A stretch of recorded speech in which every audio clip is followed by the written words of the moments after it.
go tonight.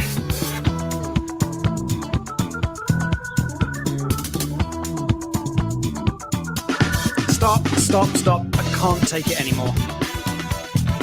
Oh, I do the live ones too. Yes, I know. I saw your act in the theater. You're really quite good.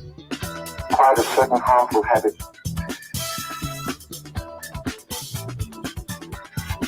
Stop it now, I need it. Hello and welcome back.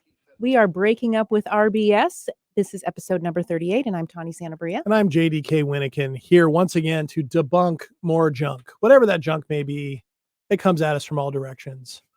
The vision that comes to mind is the old 80s games like Asteroids, where you just had to spin that ship around and just shoot at the asteroids. Yeah.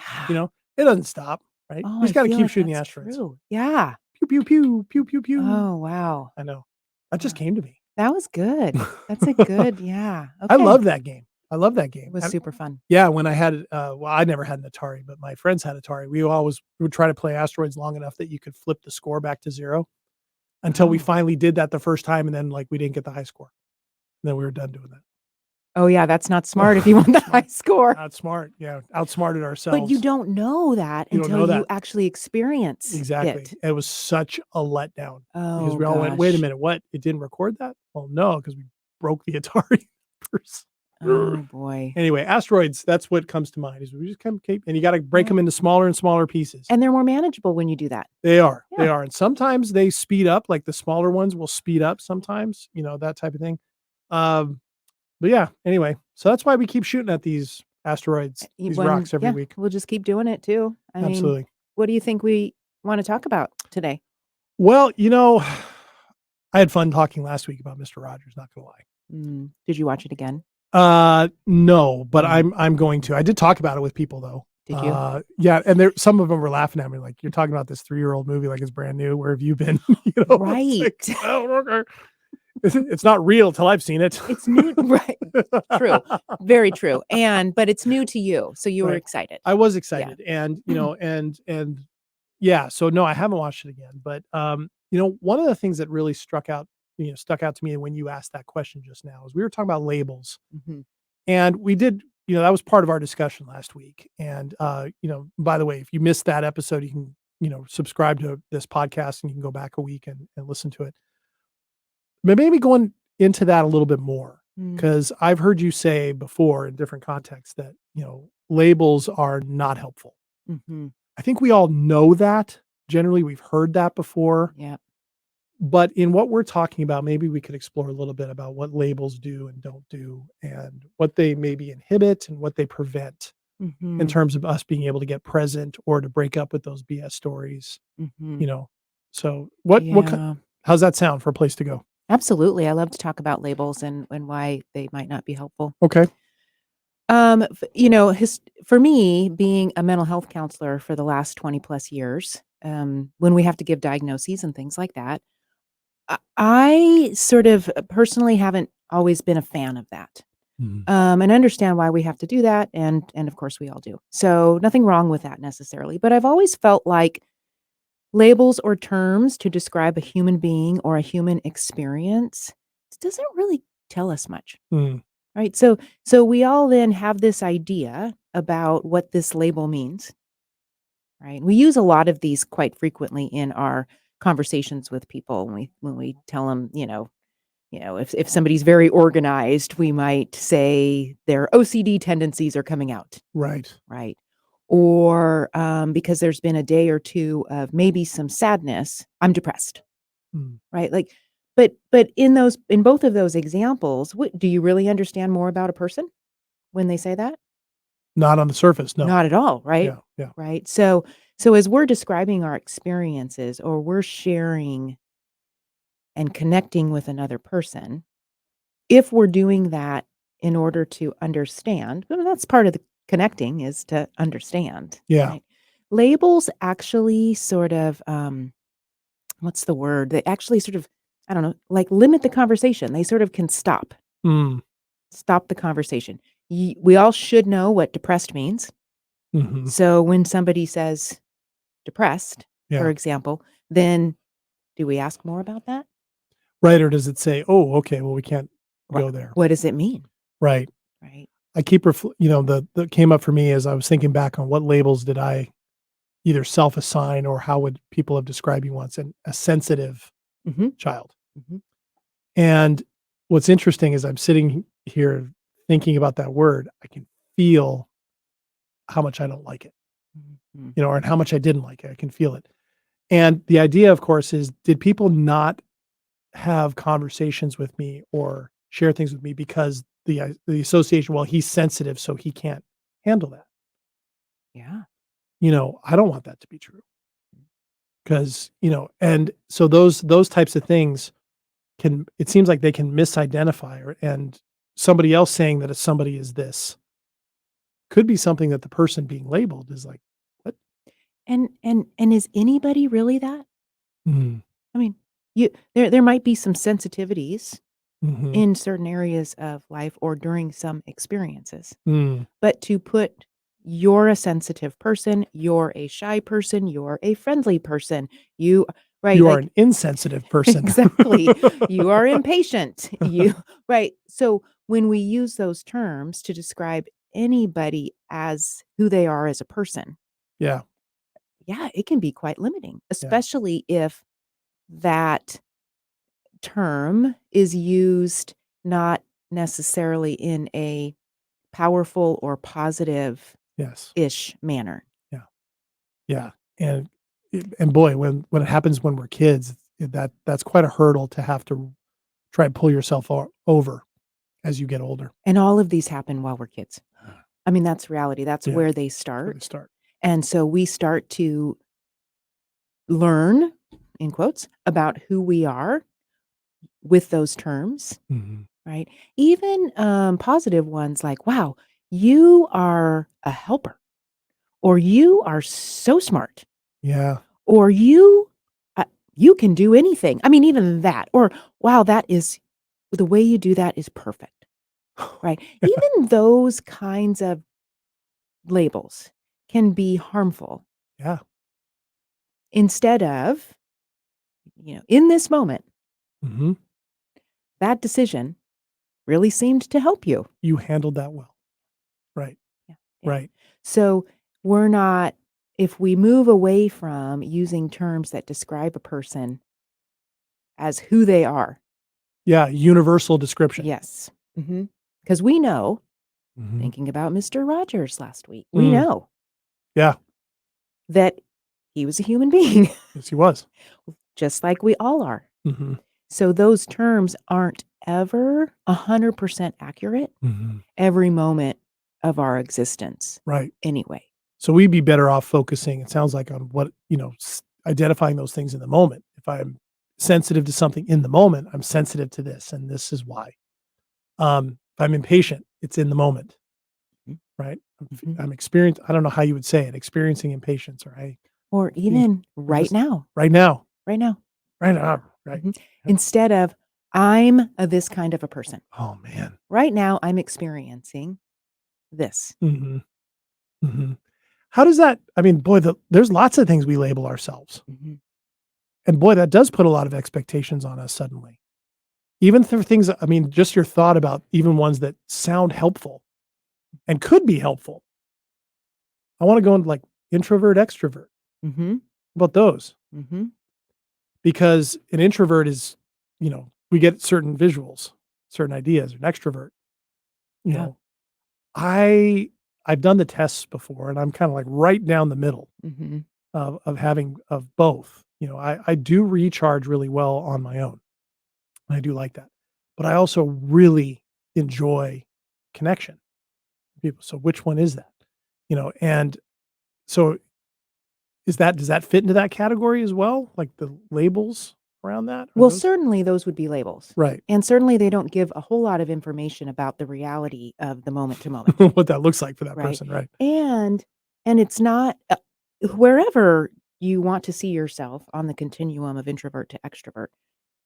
If you're a human being, and probably any other animal too, I'm not really sure, but you still want connection, Mm, right? It's not about whether there's a want or desire for connection. right. It is about, how do I recharge? And That's an important point. Yeah. yeah. And certainly if I lean towards the introvert side, I can find this particular person who might lean towards the introvert side and welcome that and Mhm. accept that. Oftentimes they can connect very well with one other person. Right. It's just not that I'm going to get really depleted and exhausted if I'm with a large group for a long period of time, Mhm. or in certain circumstances where Yeah. I've got to really give a lot of energy. Right. We have different nervous systems, like we talked about last week, Yeah. and our nervous systems are going to be able to handle different sort of stimuli Mhm. in different levels or doses. Mhm. Mhm. And so then from that position, it wouldn't be so much of a label as it is an element of self-awareness of how I might be with these types of things. Certainly, and I think anytime there would need to be more information given, Okay. right? Because if we've got 2 people who identify as an introvert in here, they're not the same. That's true. That wouldn't be enough information Mhm. for us to really connect, Mhm. right? So anytime we're using something that we think, well, everybody knows what this means, so I'm gonna slap that term on Mhm. myself or someone else. Mhm. It's not the totality, Right. right? So if we're gonna go there, we wanna follow it up with, "And this, and this, and this, and in this moment, Mhm. or right now," or Right. because we're fluid and dynamic sort of beings. It seems to me though that we're probably only gonna move into that spot where we're willing to get that more information if we are really connecting with the fact that we probably need to get more information if we really want to see who this person is and connect to them. 100%. Okay. 100%. We're not in connection just because Right. I've put you underneath some labels. Mhm. And for me to believe that I know you because I put you underneath some Right. labels, Or I can better understand you because I have those labels. right? That really tells us nothing. We are in our head assuming, filling in the story about what it means to be you based off of 4 labels that Mhm. I've decided fit for you. You know, man, you know what's coming up for me is a conversation I had not too long ago about, I guess labels would fit into it as well, but about maybe what's the right word? Seductive about them, or they're easy to use, is because then we can kind of take a shorthand way to make sense of something. If I'm this, or if I believe that, or if I embrace that, reject that, I kind of know where I can stand vis-a-vis these types of things. Because they're everywhere. I mean, Mhm. even the things that we consider ourselves to be, the things we believe in, where we choose to vote, we can take on as labels Uh-huh. and then expect ourselves to have to live up to them because that's what we identify as something that's important to us. Does that It make sense? it does, but if we're going to be in connection with each other. So if we come at it from we're saying, gosh, I think we ended last week. So gosh, wouldn't it be great if we could find ways to stay in connection with each other? No longer needing to protect ourselves all the time from each other. Mhm. But wouldn't it be wonderful if we could find more connection? Yeah. If we wanted that, and if we were going to move in that direction, we'd have to get rid of the labels.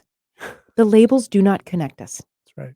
No matter how we're feeling about them ourselves, no matter how helpful they might have been in one particular time of our life, Mhm. no matter if it makes it easier for us to pretend like we understand another person, right? Like, well, no matter any of those reasons of why we might be using them, they do not connect us. Yeah. They separate. Mhm. So there's not an even playing field when we're encountering each other. Well, we're protected. Right. So We can't even whether see. Right. right, like wherever, right? He's an angry person. Right. What? So avoid him. Watch out. Right. Like, okay, so that tells me nothing Mhm. unless Right. I want to make a whole lot of assumptions. Right. And then I need to get more information, right? About not so much whether that's true or not, but how well can you connect? How available are they to connect? Those types of things. Right. Who knows unless you're in the same physical space Right. and having an experience.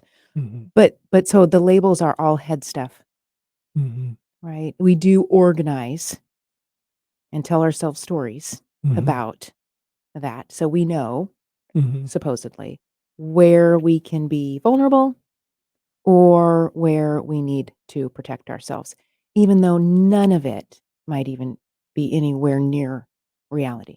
Right. Right. So is it because we're I mean, I hate making these big statements about it, but I don't know how else to do it. That protective impulse, is it because we're afraid like the one time we put our guard down, we're going to pay for it?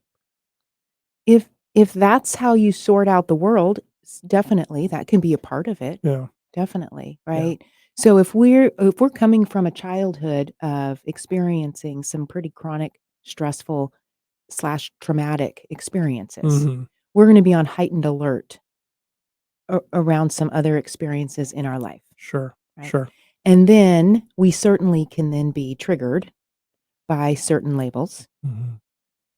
be, and associating those labels with sort of the stress response in the body. Right. So I need to avoid that person because it's a reminder. Okay. Or but the labels don't tell us anything. Yeah, the labels themselves don't do a That's thing. the problem, Yeah. right? But we've been conditioned to associate labels with Mhm. good or bad. Mhm. Right. How do we work with them, do you think, when they're about I mean, things that do matter, like, if somebody's not good for us to be around, obviously something that's abusive, if somebody's coming from an abusive background and they're in an abusive relationship, we're not suggesting that, well, you know, stick with this because you don't have enough information.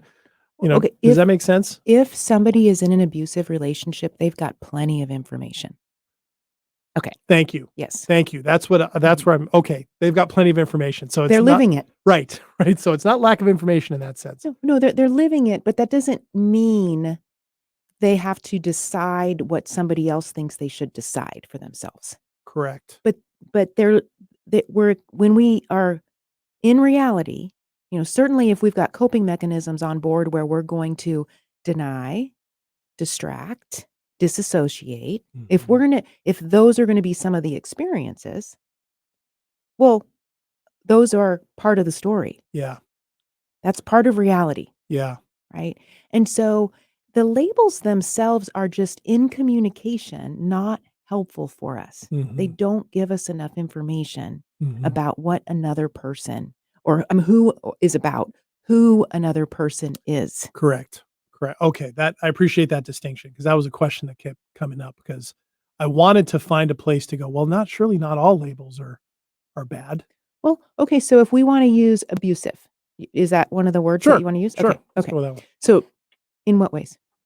Tell me more. Well, if somebody is verbally abusive or emotionally abusive, physically abusive to somebody else, Say more about that.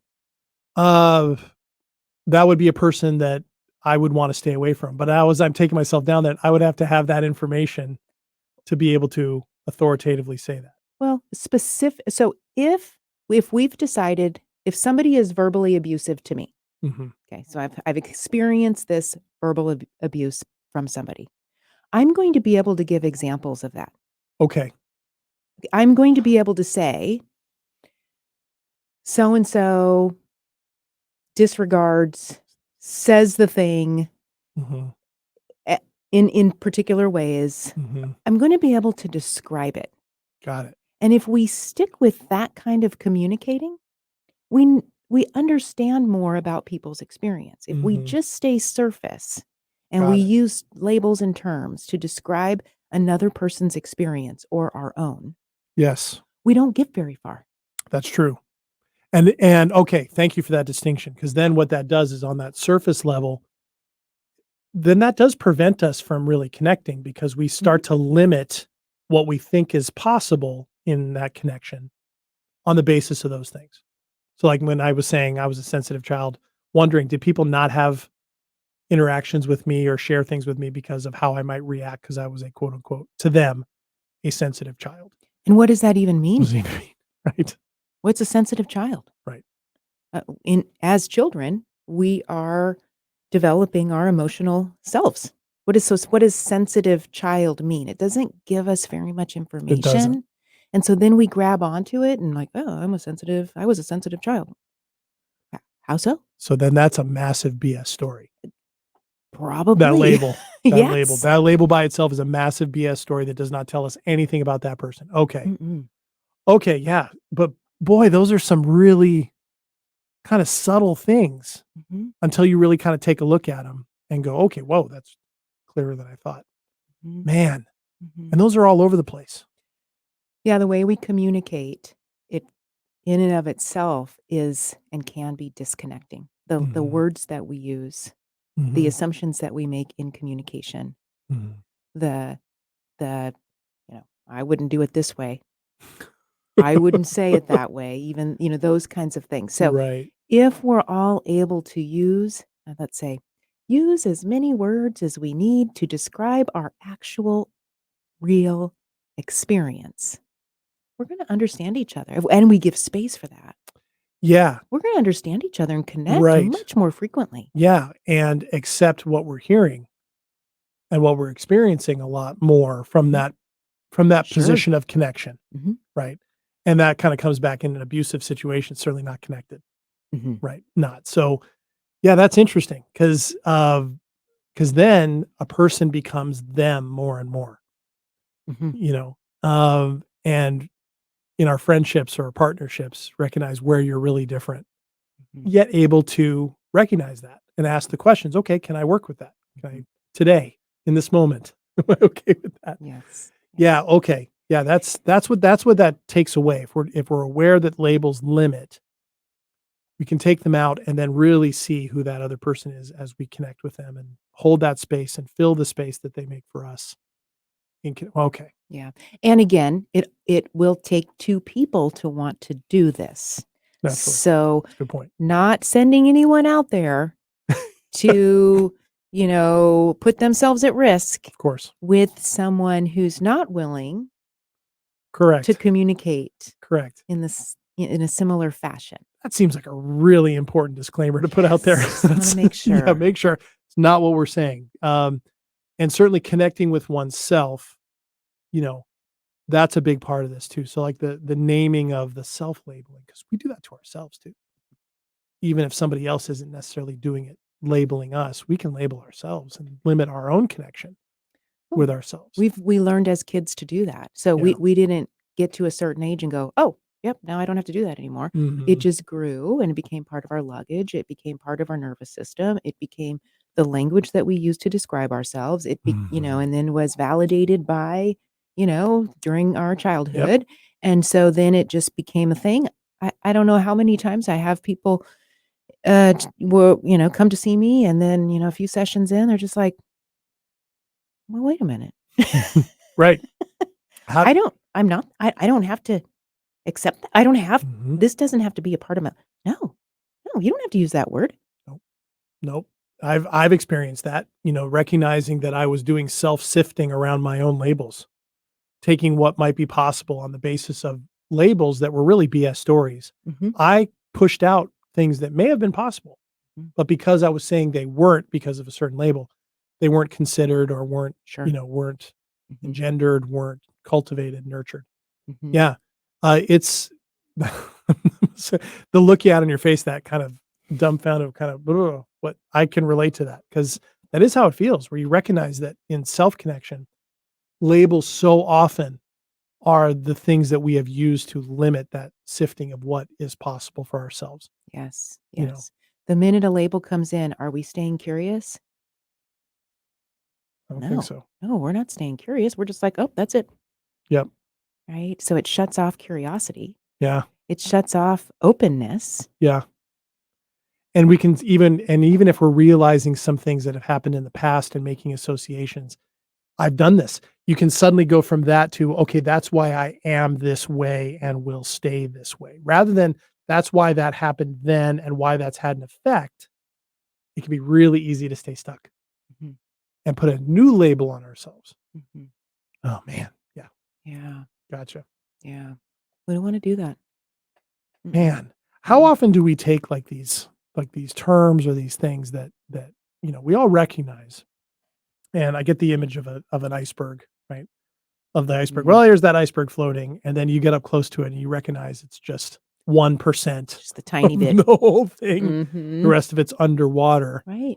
And if you sail into it, right, it's going to rip you up. Mhm. That's interesting. Yeah. Even though we don't see it, it's still there. Yeah.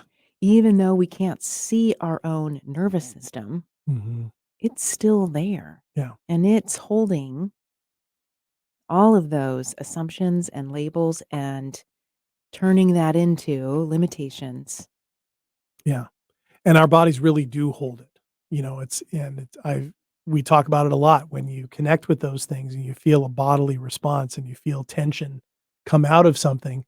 Sometimes I didn't even notice I was holding tension in something until I released it and went, "Oh, wait a minute, that feels different." Mhm. But it happens. So that softening breathing that we talk about so often connects us with that. That's the way to start seeing Mhm. where these labels may be and how they're affecting us. Mhm. Yeah. Yeah. Mm. And if it's just a noticing of when labels come up and a decision or an intention around are there other words that are more specific and closer to the actual experience Yeah. that I could use? Yeah. It's good. Mhm. That might be a good thing for people to just be noticing Mhm. this next week, between now and next week when we join you again on another episode of Breaking Up with RBS. Mhm. I know I'm going to do that. I'm going to spend more time with that, think about Mhm. this week and Yeah. see how that That'll be goes. fun. Cool. All right. Well, thanks for unpacking that or, preventing us from sailing Doing into that something iceberg. with Yeah. it. We did some kind of shooting an asteroid with it. Asteroids. It was an We asteroid we started with shot. Yeah. asteroids and finished with icebergs. Yeah, there we go. Asteroids and icebergs. Maybe Mhm. that's the Oh, that's perfect. show title. There it is. All right. That's Thanks easy. to all of you for joining us on Breaking Up with our BS. If please join our Facebook group if you like more interaction and information between episodes. We will see you next week. Until then, I am JDK Winnikin. And I'm Tawny Santabria. Don't hit the iceberg.